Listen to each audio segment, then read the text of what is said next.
এই ছেলে আস্তে ঢুকাও, আমি তো তোমার মায়ের মতো, তুমি আমার ছেলের বন্ধু, আমি তো আর পারছি না। আন্টি, আমার হাতে সময় কম, দ্রুত করে চলে যেতে হবে, আমার অন্য কাজও আছে, একটু ধৈর্য ধরুন, আমি তো আস্তেই করছি, আপনি আনন্দ উপভোগ করুন। আপনি চাইলে পাইপ মুখে নিতে পারেন, স্বাদ কেমন দেখুন। আরে না, তুমি আমার নিচে যে জ্বালা ধরিয়েছ এটার লোডই নিতে পাচ্ছি না। তো বন্ধুরা, বন্ধর মায়ের সাথে যেভাবে কাজ করলাম তা শুনলে তোমাদের পাইপ দিয়ে পানি চলে আসবেই। গল্প শোনার আগে ফাঁকা জায়গায় চলে যাও, কানে হেডফোন লাগিয়ে নাও, তাহলে শুরু করি আজকের গল্প।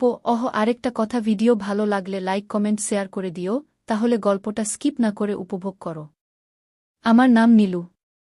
সদ্য স্কুল শেষ করে কলেজে ভর্তি হয়েছি। সেখানেই আমার আলাপ হয় রাহুলের সাথে। কলেজের প্রথম দিনেই আমাদের আলাপ এবং অল্প দিনের মধ্যেই বন্ধুত্ব বেশ গভীর হয়ে যায়।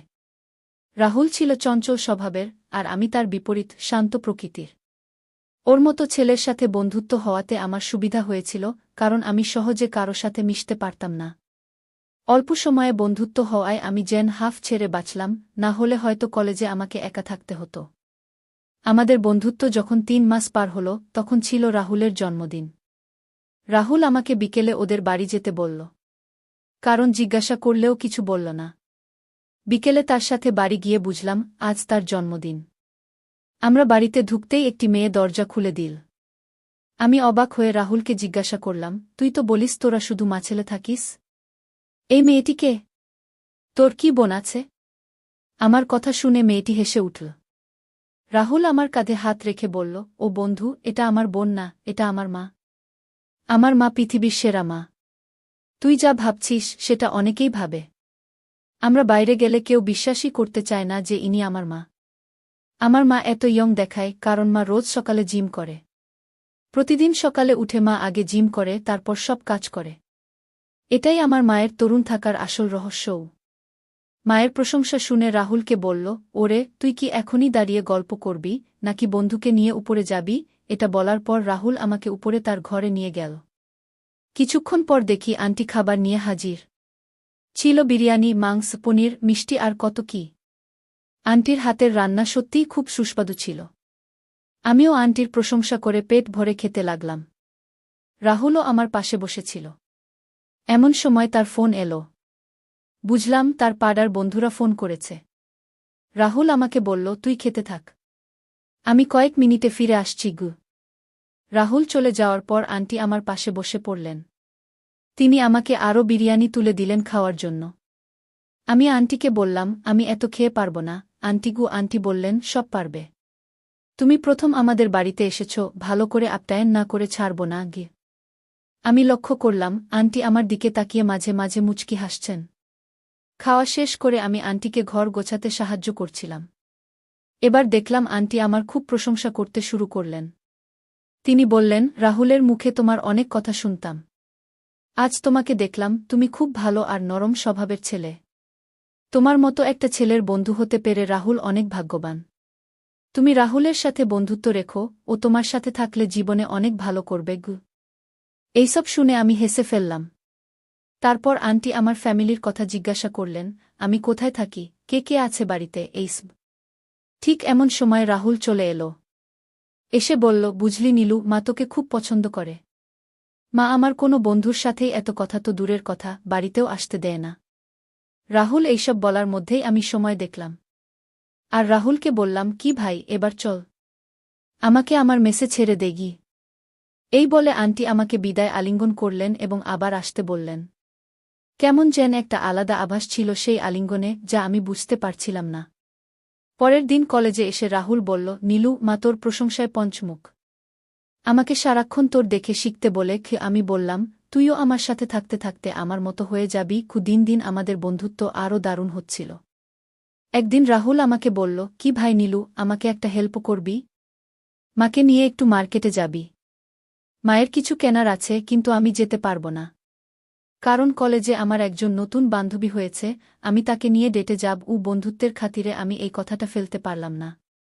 সে আমাকে বিকেল 6টার সময় তাদের বাড়ি চলে যেতে বলল। আমি কলেজ শেষ করে তার বাড়ির উদ্দেশ্যে গেলাম। রাহুল আমাকে তার বাড়ির চাবি দিয়েছিল আর বলেছিল, কেউ না থাকলে বাড়িতে গিয়ে বসতে। আমি তাদের বাড়িতে গিয়ে ডোরবেল বাজালাম। দেখলাম কেউ দরজা খুলল না। আমি চাবি দিয়ে দরজা খুলে বাড়ির ভিতরে গেলাম। ভিতরে দেখলাম সব স্তব্ধ। কোথা থেকে যেন জলের শব্দ আসছে। আমি খুঁজতে খুঁজতে একটা বাথরুম থেকে জলের শব্দ পেলাম। আমি মনে মনে ভাবলাম, কেউ যখন নেই তাহলে হয়তো জলের কল খোলা আছে। আমি দরজা হাত দিয়ে ঠেকাতেই আমার শরীরে শিহরণ খেলে গেল। দেখলাম আন্টি ভিতরে পুরোপুরি জলে ভেজা আর চুল থেকে জল পড়ছে। আমি হতবাক হয়ে তার অপরূপ সৌন্দর্য দেখতে থাকলাম। নিমেষেই আন্টি দরজাটা বন্ধ করে দিলেন। আমি বুঝলাম আন্টি আমাকে দেখে দরজা বন্ধ করে দিয়েছেন। এরপর আমি লজ্জায় ঘরে গিয়ে বসলাম। কিছুক্ষণ পর আন্টি এসে বললেন, ও নীলু, তুমি এই সময় এখানে? আমি পুরো ব্যাপারটা তাকে বুঝিয়ে বললাম এবং ক্ষমা চাইলাম। এসব শুনে আন্টি বললেন, আমি একটুও কিছু মনে করিনি। তুমি বসো, আমি রেডি হয়ে আসছি। এই বলে তিনি বেরিয়ে গেলেন। আমার নিজের প্রতি খুব ঘেন্না লাগছিল। তিনি তার ঘরে গিয়ে রেডি হয়ে এলেন। খুব সুন্দর লাগছিল তাকে। আমি চোখ ফেরাতে পারছিলাম না। কিন্তু তাকে দেখতে আমার একটু ইতস্তত লাগছিল। আন্টি আমার গাল টিপে বললেন, কি ভাবছ? আমি কিছু মনে করিনি। চলো তাড়াতাড়ি করি। আমাকে ফিরে রান্না করতে হবে আবার। আমি নিজেকে সামলে নিয়ে তার সাথে বেরিয়ে পড়লাম। আমি বাইক নিয়ে তাকে পুরো বাজারে ঘোরালাম। বাজার থেকে ফেরার সময় তিনি আমার 2 কাঁধে হাত রেখে বসলেন। বললেন, এবার থেকে আমি তোমাকে নিয়ে বাজার যাব। তুমি আমার কথামতো দোকানে নিয়ে যাও। তোমার বন্ধু তো একটা দোকানে বসে থাকে আর আমাকে পায়ে হেঁটে বাজার করতে হয়। তুমি কত সুন্দর আমার ব্যাগগুলো আনলে, আমার সাথে সব দোকানে গেলে কি? তার এই কথাগুলো আমার মনে দাগ ফেলতে শুরু করল। বাজার থেকে বাড়ি ফিরে আন্টি রুমে চলে গেলেন। আমি বসে আছি। এমন সময় নতুন কেনা শাড়িটা পরে এসে আমাকে বললেন, কেমন লাগছে? আমি বললাম, ভালো লাগছে, কিন্তু একটু ঢিলে সামনেটা গু। তিনি বললেন, পিছন থেকে একটু টাইট করে বেঁধে দিতে। আমি পিছন থেকে বেঁধে দিলাম। সামনে এসে দেখি তিনি চোখ বন্ধ করে দাঁড়িয়ে আছেন। আমি সামনে যেতেই তিনি আবার বললেন, কেমন লাগছে? আমি তার উত্তরে বললাম, আপনি এমনি দেখতে অনেক সুন্দর। এখনও অনেক সুন্দর লাগছে, সিনেমার নায়িকাদের মতন। কুশে লজ্জায় লাল হয়ে চলে গেলেন। ঠিক এমন সময় রাহুলের ফোন এলো। সে জানাল সে ফিরবে না আজ।